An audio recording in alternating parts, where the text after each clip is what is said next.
যোগশাস্ত্র মতে শ্বাস প্রশ্বাস নিয়ন্ত্রণ করার সুফল অনেক। সঠিক নিয়মে শ্বাস গ্রহণ, ধারণ এবং ত্যাগকে নিয়ন্ত্রণ করতে পারাই প্রাণায়াম।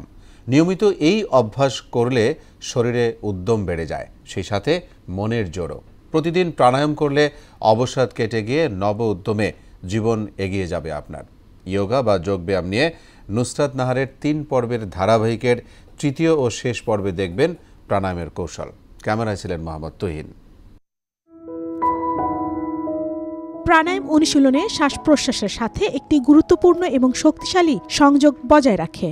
তবে এটি অনুশীলনকারীকে সঠিক নিয়ম জেনে সঠিকভাবে প্রাণায়াম অনুশীলন করতে হবে। আমরা এখানে কয়েকটি প্রাণায়াম সম্পর্কে আলোচনা করব। ১ নম্বর হলো ভস্ত্রিকা। ভস্ত্রিকাটা হলো একটা স্ট্রঙ্গার ফুসফুস অধিকারী হবেন একজন মানুষ, এবং যারা রেগুলার ভস্ত্রিকা করবে তাদের এই যে চামড়া যে কুঁচকে যাওয়া, বয়সের ছাপ পড়া, এই জিনিসটা কিন্তু তাদের সহসা আসবে না। চোখটা বন্ধ করে এইভাবে করবেন, লম্বা করে দম নিব, দমটা নেওয়ার পরে দমটা ধাক্কা দিয়ে আমি পুরো দমটা বের করে দিব, ঠিক এইভাবে।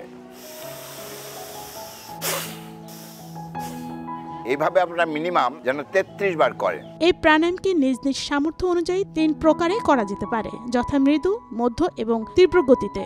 এর পরবর্তীতে যে প্রাণায়ামটা আমরা কথা বলবো, এটার নাম হলো কপালভাতি। একে বলা হয় মাদার অফ অল প্রাণায়াম, মানে সর্ব প্রাণায়ামের মা। কপালভাতি প্রাণায়াম কিভাবে করতে হয়, এভাবে সোজা হয়ে বসুন, পেটটা একটু ফুলে তুলি দম নিয়ে।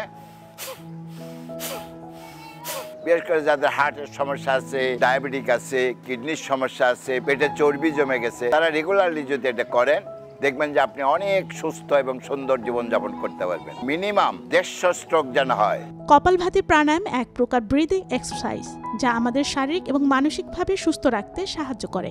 এরপরে আমরা যে প্রাণায়ামটা করব সেটা হলো বাহিয়া। হাতটারে এইভাবে এখানে টাইট করে ধরবো, এই কারণে ব্যালেন্স রাখার জন্য। খেয়াল করুন আমাকে, এভাবে আমি ধরলাম,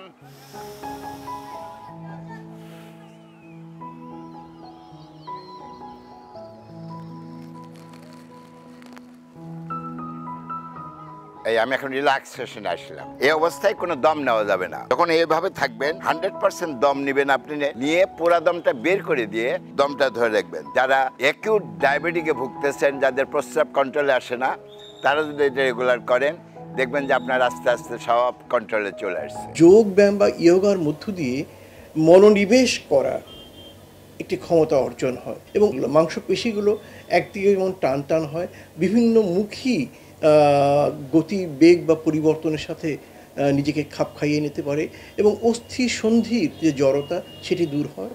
ফলে এটিও মানুষের জন্য, স্বাস্থ্যের জন্য, ভালো থাকার জন্য অনেক বেশি প্রয়োজন। নুসরাত নাহার, মোহনা নিউজ, ঢাকা।